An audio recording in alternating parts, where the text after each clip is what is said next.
তোমরা এখন ইমেজ ট্যাগের সঠিক ব্যবহার শিখতে পারবে। মানে এই ইমেজ ট্যাগটা বিভিন্ন জন বিভিন্ন ভাবে লেখে। তো বিষয়টা হচ্ছে কখন কিভাবে লিখতে হয় তার বিস্তারিত খুঁটিনাটি এই ভিডিওতে আলোচনা করবো। তো প্রিয় শিক্ষার্থীবৃন্দ মনোযোগ সহকারে সম্পূর্ণ দেখবে। আচ্ছা, ধরো কোন একটা এইচটিএমএল এ তোমাকে ছবি তৈরি করতে বলো, অর্থাৎ ছবি তৈরি ট্যাগের এইচটিএমএল আসছে। এখন বিষয়টা হচ্ছে এই ছবি তৈরির এইচটিএমএল এ যদি পিক্সেল লেখা থাকে অনেক সময় এরকম, ধরো আমি লিখলাম 150 গুণ 200, ওকে।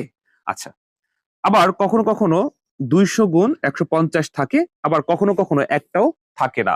তো কখন কিভাবে লিখতে হবে, থাকলে কি হবে, আগে পরে ছোট বড় থাকলে কি হবে, ইত্যাদি সব কিছু নিয়ে আলোচনা করতেছে। মনোযোগ সহকারে একটু শোনো, তাহলে বুঝতে পারবে, সঠিক ব্যবহারটা আজকে শিখতে পারবে। আচ্ছা, প্রথমে তুমি যে ইমেজটা যখন তৈরি করবে তখন জাস্ট ইমেজ এসআরসি সমান সমান ডাবল ইনভার্ট কমা, এখানে ইমেজের যে নামটা সেটা তুমি ব্যবহার করবে। এরপর যদি প্রশ্নতে এই পিক্সেল বলা না থাকে তাহলে জাস্ট এতটুকু লিখলে হবে, এটা না লিখলে হবে। আবার কিছু বলা নাই, সেক্ষেত্রে তুমি পুরোটা লিখে এখানে ইচ্ছা মতো ব্যবহার করলে হবে। কিন্তু প্রশ্নে তো যদি উল্লেখ থাকে যে এত গুণ এত পিক্সেল, তাহলে তোমাকে অবশ্যই এইটা ব্যবহার করতেই হবে, অর্থাৎ ওয়াইড হাইট বাদ দেওয়া যাবে না, লিখতে হবেই হবে। তো যেহেতু কখনো কখনো যদি এরকম থাকে সেক্ষেত্রে লিখতেই হয়, তাহলে যদি নাও থাকে তাও তুমি লিখবা যাতে তোমার অভ্যাসটা নষ্ট না হয়, ওকে।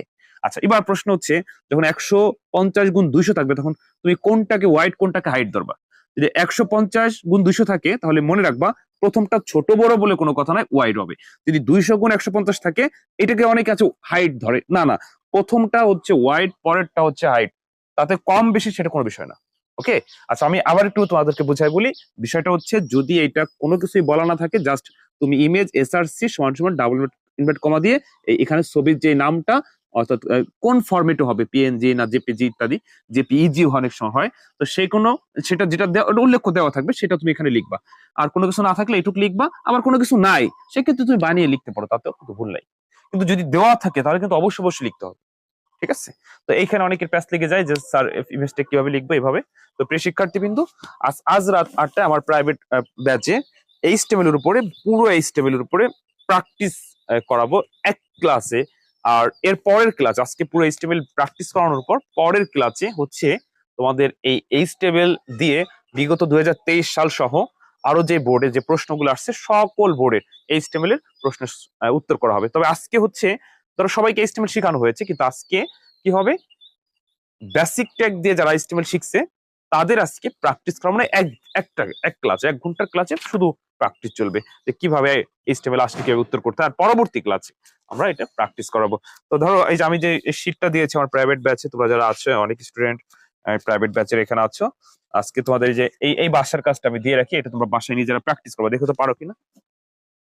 আর আজকে আমরা একদম 25 থেকে 30টা ট্যাগের ব্যবহার লাইভে প্র্যাকটিস করব। আর যারা এখন পর্যন্ত প্রাইভেট ব্যাচে ভর্তি হয় নাই তারা আমার হোয়াটসঅ্যাপ নাম্বার এসএমএস করে ভর্তি হয়ে যেতে পারো। আচ্ছা, সবাই একটু লক্ষ্য করো, এটা হচ্ছে তোমাদের এখন বাসার কাজ, আমার শীট থেকে দিচ্ছি, যেটা নতুন তোমাদের শীট তৈরি করেছে, হ্যাঁ। সবাই একটু লক্ষ্য করো,